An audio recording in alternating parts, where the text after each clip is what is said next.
Hello students, welcome to Chaturvedi Classes. हम लोग पढ़ेंगे हमारी क्लास 10th का चैप्टर पॉलिनोमियल, जो आप लोगों की बेटा एनसीईआरटी और एमपी बोर्ड की बुक में चैप्टर सेकंड है। चैप्टर सेकंड में पॉलिनोमियल से रिलेटेड हमने बहुत सारे चीज़ें सीखी हैं प्रीवियस लेक्चर में।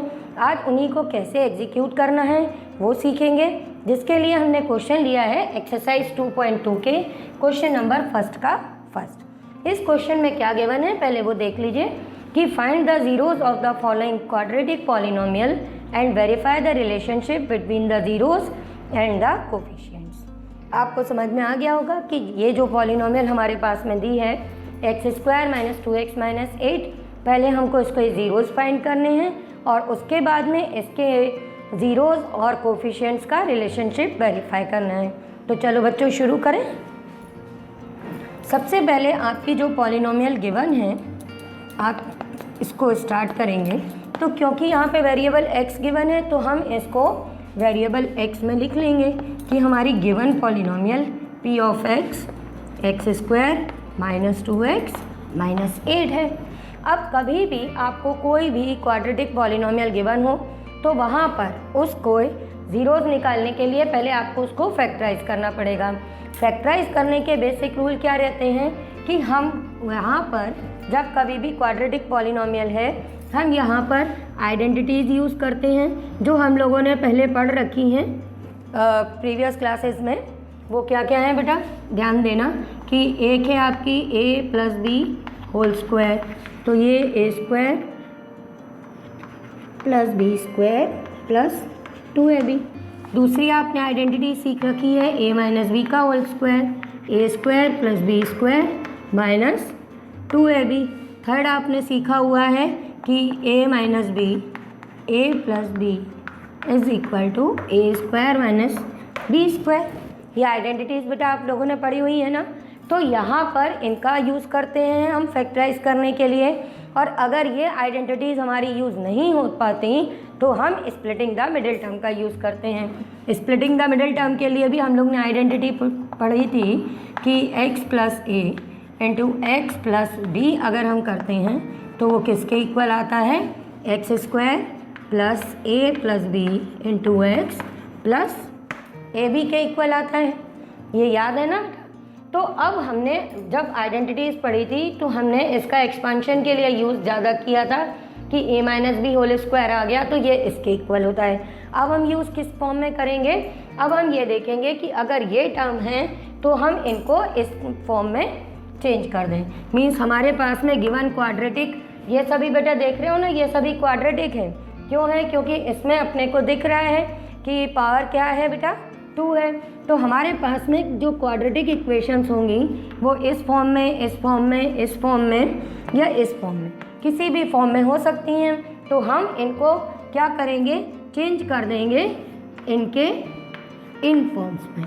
तो जिससे क्या होगा कि आपकी पॉलिनोमियल्स जो होंगी वो फैक्टराइज हो जाएंगी और आप उनके इजीली ज़ीरोज़ निकाल लोगे, है ना। अब इनका यूज़ कैसे करेंगे, कहाँ करेंगे, ये आपको क्वेश्चन देख के समझना पड़ेगा। फॉर एग्जाम्पल कि जैसे ये वाला मेरा क्वेश्चन है और मैंने सबसे पहले क्या करना है कि ये सारी की सारी आइडेंटिटीज़ हैं, इनको दिमाग में रखते हुए काम करना है। उससे भी पहले एक चीज़ और करना कि कोई भी आइडेंटिटी यूज़ करने से पहले ये देखना कि क्या आपका कोई कॉमन फैक्टर तो नहीं है। अगर कोई कॉमन फैक्टर हो तो वो भी पहले ढूंढ लेना। अब उसके बाद में अपनी जो गिवन क्वाड्रेटिक पॉलिनोमियल है उसको ध्यान से देखना कि क्या यहाँ पर इनमें से कोई आइडेंटिटी हम यूज़ कर सकते हैं। अब जैसे इस वाले क्वेश्चन में ये x² और 8 है। 8 हमें मालूम है 2√2 का स्क्वायर होता है, तो यहाँ पर क्या मिडिल टर्म में √2 आ रहा है, नहीं आ रहा।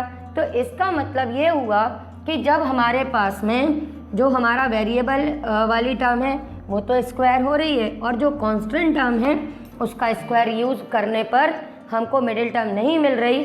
तो इससे हमको क्या पता चला कि हम यहाँ पर कोई भी आइडेंटिटी यूज़ नहीं कर सकते। इसके अलावा एक चीज़ और छोटी सी है, तुम लोग ध्यान देना कि जो स्क्वायर वाली टर्म है वो हमारी हमेशा पॉजिटिव होती हैं। तो इस वाले क्वेश्चन को पर्टिकुलरली अगर देखोगे तो तुम्हें मालूम है कि जो कांस्टेंट टर्म है वो कैसी होनी चाहिए थी, पॉजिटिव, पर यहाँ पर कैसी टर्म है ये, नेगेटिव। तो इससे भी आपको पता चल जाएगा क्वेश्चन देखते ही कि यहाँ पर कोई आइडेंटिटी इनमें से यूज़ नहीं होगी। और ए स्क्वायर माइनस बी स्क्वायर में तो 2 ही टर्म होती हैं, यहाँ पर अपने पास में 3 टर्म है, तो इसका मतलब ये आइडेंटिटी भी आप यूज़ नहीं कर सकते। अब आपके पास में क्या ऑप्शन रहता है इसको सॉल्व करने के लिए कि हम किस आइडेंटिटी से इसको सॉल्व करें, वो है ये वाले, यानी कि splitting the middle term. Middle term को हम स्प्लिट करें और फिर उसको फैक्टराइज करें। तो अब ये कैसे करते हैं, अगर तुम लोगों को अच्छे से याद हो, 9th में भी तुम लोगों ने पढ़ा है, 8th में भी पढ़ा है, और अगर थोड़ा बहुत भूल रहे हो तो चलो मेरे साथ रिवाइज कर लो जिससे तुम लोगों को याद आ जाए। स्प्लिटिंग द मिडिल टर्म में हम क्या करते हैं कि हम अपनी सबसे पहले मोस्ट इम्पॉर्टेंट स्टेप इसका ये रहता है स्प्लिटिंग द मिडिल टर्म का, कि आप देखो कि पॉलिनॉमियल में सारी की सारी पार्ट्स डिसेंडिंग ऑर्डर में है या नहीं है। फॉर एग्जाम्पल कि अगर ये हमारे पास में पॉलिनॉमियल इस फॉर्म में दी होती तो हम डायरेक्ट इसको ऐसे करना शुरू करते क्या? नहीं करते। इसको हम कैसे करते? X square minus 2x minus 8। पहले हम इसको स्टैंडर्ड फॉर्म में लिखेंगे कि अपने वेरिएबल की हाईएस्ट पावर, फिर उससे कम, फिर उससे कम। ठीक है, तो ये हमारे क्वेश्चन में इसी फॉर्म में दी थी, तो ये एक काम आपका कम हो गया कि सबसे पहले ये स्टैंडर्ड फॉर्म में है। अब अगला काम आपको क्या करना है कि आपकी x की जो हाईएस्ट पावर वाली टर्म है उसका कोफिशिएंट और जो कांस्टेंट टर्म है इन दोनों को मल्टीप्लाई करना है। तो यहाँ एक्स स्क्वायर का कोफिशिएंट क्या आएगा बेटा? 1 आएगा, तो ये हो जाएगा 1, और यहाँ पर ये क्या है? 8। तो आप इन दोनों को मल्टीप्लाई करो तो क्या आ जाएगा आपके पास में? 8। अब आप ये देखो कि 8 के फैक्टर्स कौन कौन से हैं, या तो आप डायरेक्ट निकाल लेना, और इन एनी केस आपको नहीं निकाल पा रहे तो जैसे ये छोटे नंबर्स होते हैं, बड़ों के लिए मैं फिर से आपको बता दूंगी कि कैसे करना है। तो जैसे ये 8 है, हमको ये तो मालूम ही है कि हर नंबर अपना 1 जा होता है, तो ये हमने लिख दिया कि 1 8 जा 8। अब 8 क्या 2 से डिविजिबल है? हमको मालूम है 2 4 जा क्या होता है? 8। अब इसके बाद में आता है 3 से ये डिविजिबल नहीं है, फिर 4 से है, तो 2 4 जा लिखें या 4 2 जा, बात एक ही है। तो इससे आपको फैक्टर मिल गए 8 के, कि 8 हमको रिजल्ट कैसे कैसे मिलेगा जब हम 1 को 8 से मल्टीप्लाई करें या 2 को 4 से मल्टीप्लाई करें। ये बात समझ में आ गई कि एक्स स्क्वायर का कोफिशिएंट और कांस्टेंट टर्म को पहले मल्टीप्लाई करो। ओके, तो ये आपका क्या चीज़ हमने निकाल ली, ये हमने a इंटू बी फाइंड कर लिया। अब आगे क्या करना है? आगे ये करना है कि अगर आपकी ये कांस्टेंट टर्म, ये जो कांस्टेंट टर्म है, आगे का पूरा काम इस कांस्टेंट टर्म के इस साइन पर डिपेंड करेगा। अगर ये साइन कांस्टेंट टर्म का आपका नेगेटिव है तो आपने ये जो पेयर बनाए हैं इनको सब्ट्रैक्ट करना होता है, और अगर ये कांस्टेंट टर्म आपकी पॉजिटिव है तो ये जो पेयर बनाए हैं इनको ऐड करना होता है। जैसे कि यहाँ पर अपना ये जो 8 है वो कैसा है बेटा? नेगेटिव है। तो आपने 8 1 जा 8 किया, तो आप क्या करो, इस 8 में से 1 को सब्ट्रैक्ट कर दो। ठीक है, मैं जो बोल रही हूँ वो ये चीज़ कि ये जो पहला पेयर है, इसमें जो पेयर में आपके पास में नंबर्स आए हैं 8 और 1, तो 8 में से 1 को सब्ट्रैक्ट करो तो आंसर क्या मिला? 7। यहाँ पे 4 में से 2 को सब्ट्रैक्ट करो तो आंसर क्या मिला? 2। ठीक है, ये करने के बाद में आप ये देखो कि ये जो आपने रिजल्ट लिए हैं 7 और 2, इनमें से आपकी मिडिल टर्म कौन सी है? मिडिल टर्म आपकी क्या है? 2 है। तो हमको इस 2 के फैक्टर मिल गए, वो क्या मिले? 4 माइनस 2।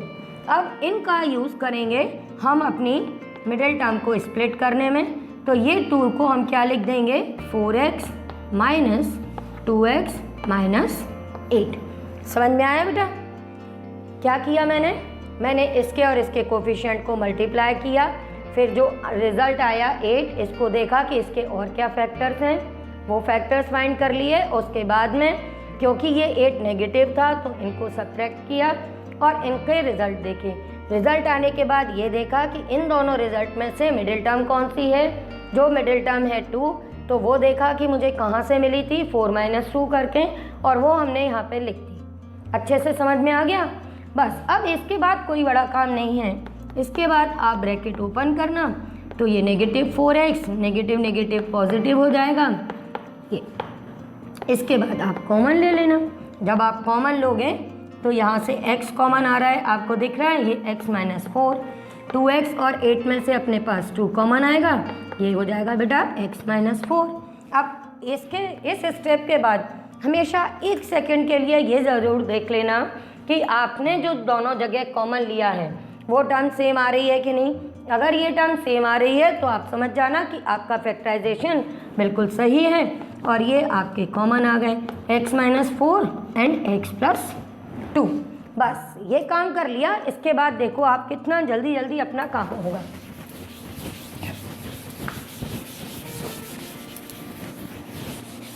तो ये जैसे फैक्टर निकालेंगे, इसके बाद में ज़ीरोस फाइंड करने हैं। तो हमको मालूम है कि फॉर ज़ीरोस हमारी px की वैल्यू क्या होनी चाहिए बेटा, 0 होनी चाहिए। अब px के हमने फैक्टर निकालनी है x माइनस 4 x प्लस 2, तो px के नीचे x माइनस 4 x प्लस 2 लिख देना आप। ओके, अब दो चीज़ मल्टीप्लाई करने पर 0 आ रही हैं, इसका मतलब क्या है कि x minus 4 is equal to 0 और x plus 2 is equal to 0। तो यहाँ से रिजल्ट आ जाएगा x इज इक्वल टू 4 और x is equal to minus 2। और हमारा पहला काम कंप्लीट हो गया कि हमने इसके ज़ीरोस फाइंड कर लिए। अब हम इनका रिलेशन निकालेंगे किसके साथ में, कोफिशिएंट्स के साथ। तो इसका आगे का काम अभी हम लोग करते हैं। So zeros are 4 and minus 2। Okay, अब वेरिफिकेशन के लिए काम स्टार्ट करेंगे हम लोग।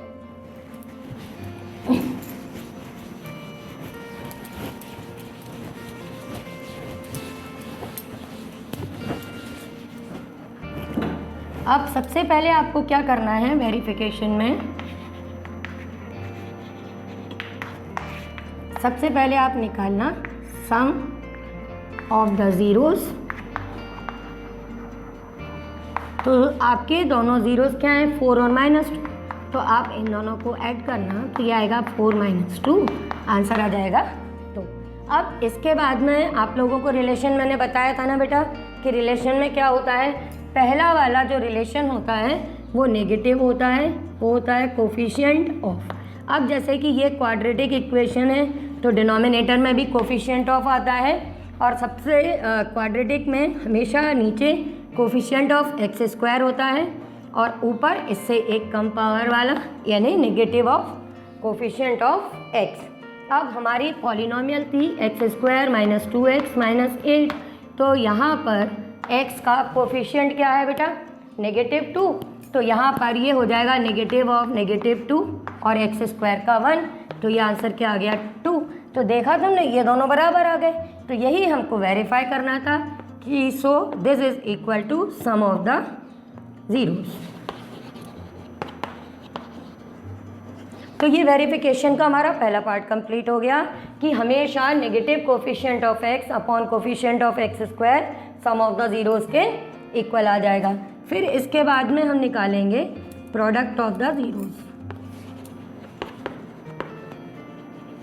तो इन दोनों का प्रोडक्ट आप मल्टीप्लाई करोगे तो ये आपका आंसर आ जाएगा नेगेटिव 8, है ना।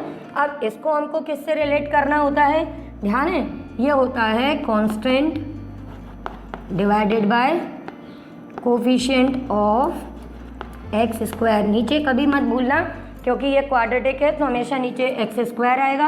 अब कांस्टेंट टर्म क्या है आपकी, नेगेटिव 8 डिवाइडेड बाय 1, ये आ गया नेगेटिव 8। देख लिया दोनों के आंसर सेम आ गए, तो इसको हम लिख देंगे which is equal to product of the zeros. तो इस तरह अपना वेरिफिकेशन भी कंप्लीट हो जाएगा। और अभी भी नहीं समझ में आया हो तो वीडियो के एंड में मेरे नंबर्स हैं, आप मुझे व्हाट्सएप करो, मैं आपके डाउट्स क्लियर कर दूंगी। ओके बच्चों।